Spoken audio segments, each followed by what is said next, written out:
Hello student, Assalamu alaikum. As we have started the infectious diseases in the medicine and we have already discussed about the dengue fever, and now today we are going to discuss another important topic in infectious diseases, which is the malaria.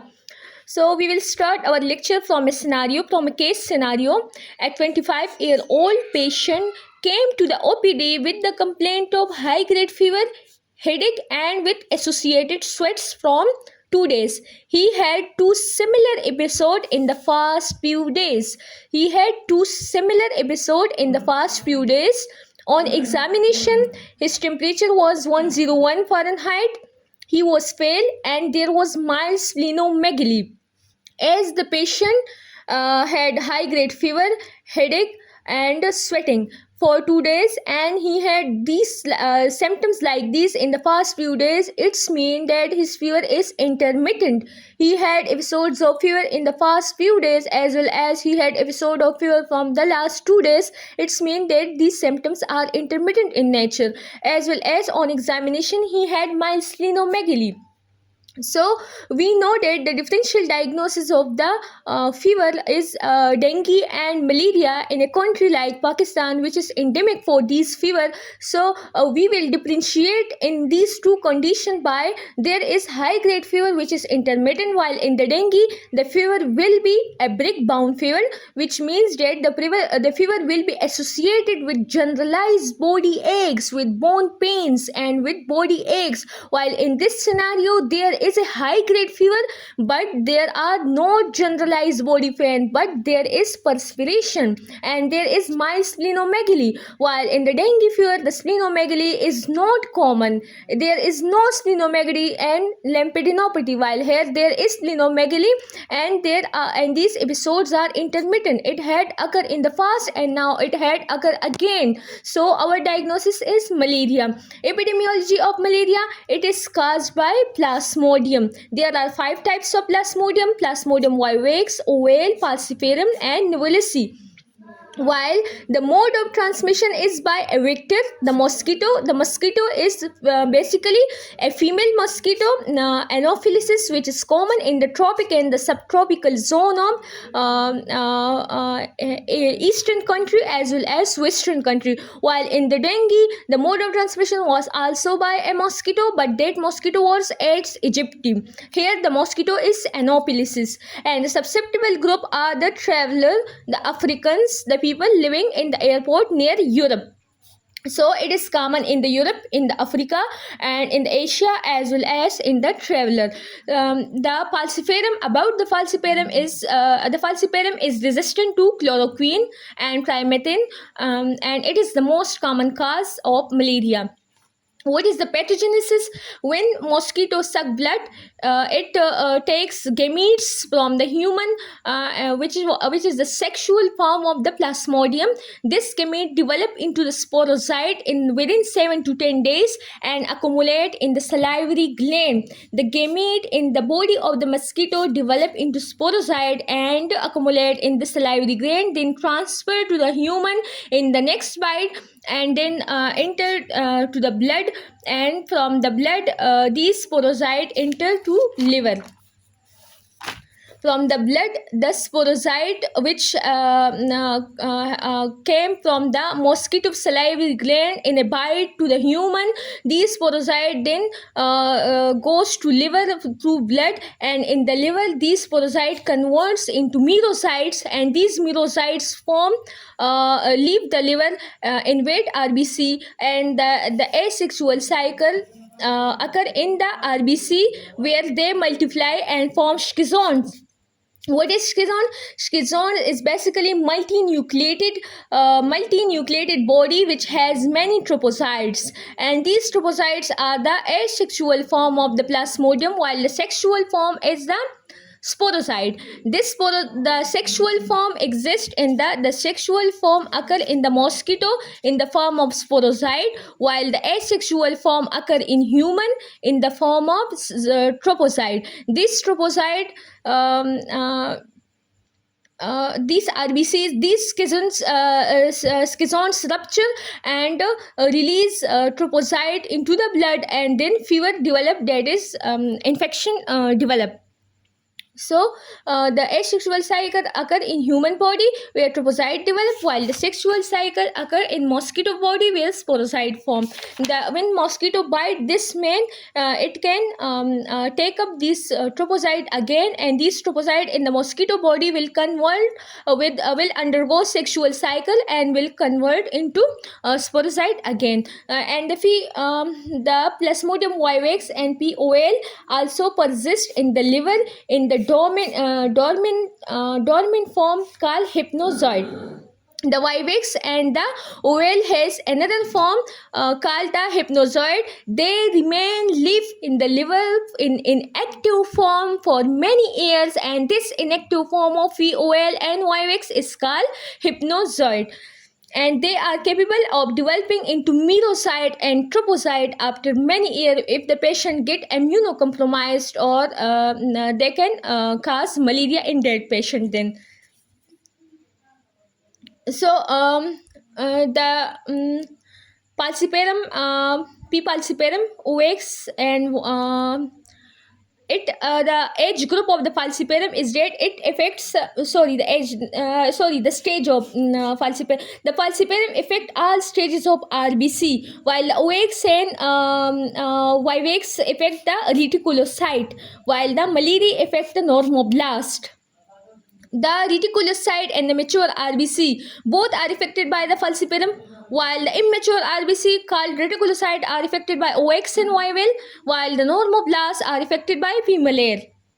These affected RBC get hemolyzed and leads to anemia, and this anemia is further worsened by splenomegaly, which is also called hyperfunctioning spleen. This spleen basically eat up these RBCs. These infected RBCs are eaten up by the spleen, and this result in anemia, as well as there is ineffective erythropoiesis. As a result of this anemia, there is ineffective erythropoiesis, that is the formation of new RBC, which leads to which further worsen this anemia. There is also deficiency of folate store, because the folate used in the ineffective erythropoiesis, so the folate store get deficient, which also worsen and aggravate this anemia. The group which is protected against the falciparum are the sickle cell disease patient, the thalassaemic patient, the G6PD deficient patient, that is and the HLA-B53 patient. HLA-B53 patient, these groups are protective against falciparum, and the sickle cell homozygotes are protected, while the HBAS, while the sickle cell heterozygote are protected against the complication of P. vivax also.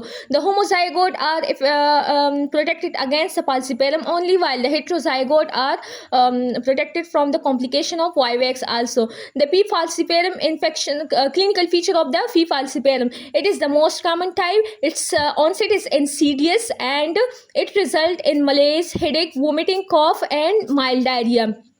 It can in the prodrome phase there are malaise, headache, vomiting, cough, and diarrhea. The sign, when we examine the patient, there will be fever, but with no particular pattern. There will be fever with no quatrain or tetrane pattern like in vivax or OL. In falciparum there will be no particular pattern of the fever. There will be jaundice due to hepatic dysfunction, and hemolysis will and due to hemolysis, this hemolysis will lead to anemia and thrombocytopenia. There will be hepatomegaly, splenomegaly, and they both of them will be tender also. There will be hepatosplenomegaly, and these will be tender.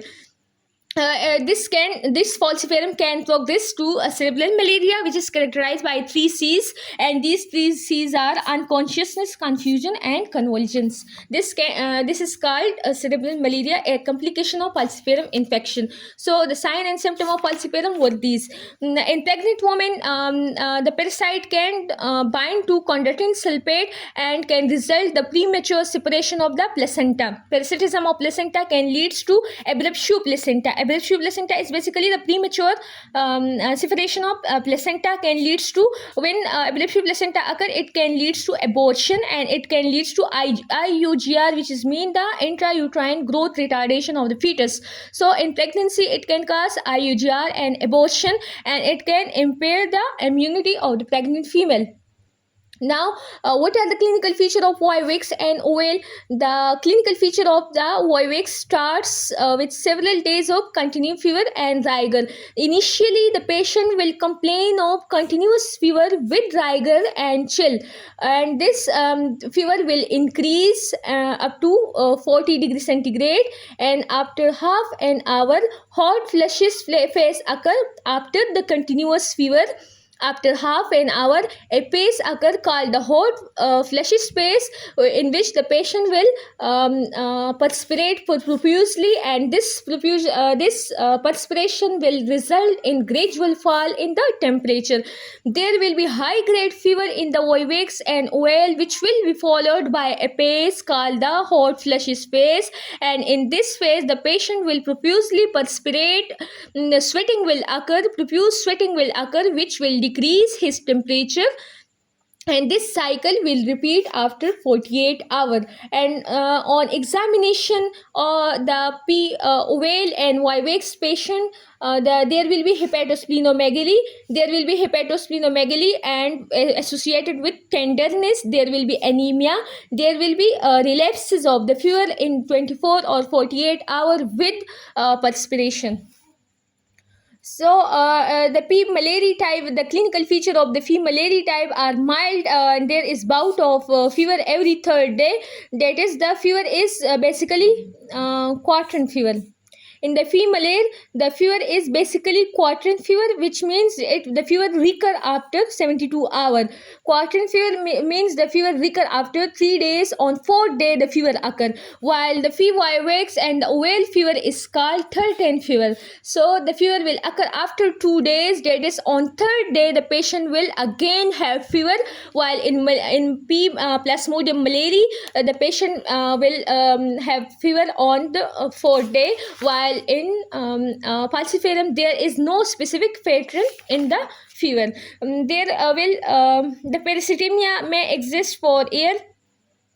It can progress to chronic course, in which there will be glomerulonephritis and nephrotic syndrome. If this Navicular and P. malariae infection get progressed to chronic phase, it can result in glomerulonephritis and nephrotic syndrome. This was about the life cycle, that in OVAL, Navicular and falciparum, the fever is basically repeated after 48 hours. That is certain type of fever. While in P. malariae, the cycle is repeated after 72 hours. That is quadrant type of fever. And in severe falciparum, the patient get anemic. The patient can develop DIC, can develop ARDS, can develop metabolic acidosis. It is also called black water fever, can lead to cerebral malaria, in which there are 3 C's. And there is also in black water, why it is called black water fever? It can result in black water fever. The black water fever is basically characterized by dark urine, hemoglobinuria.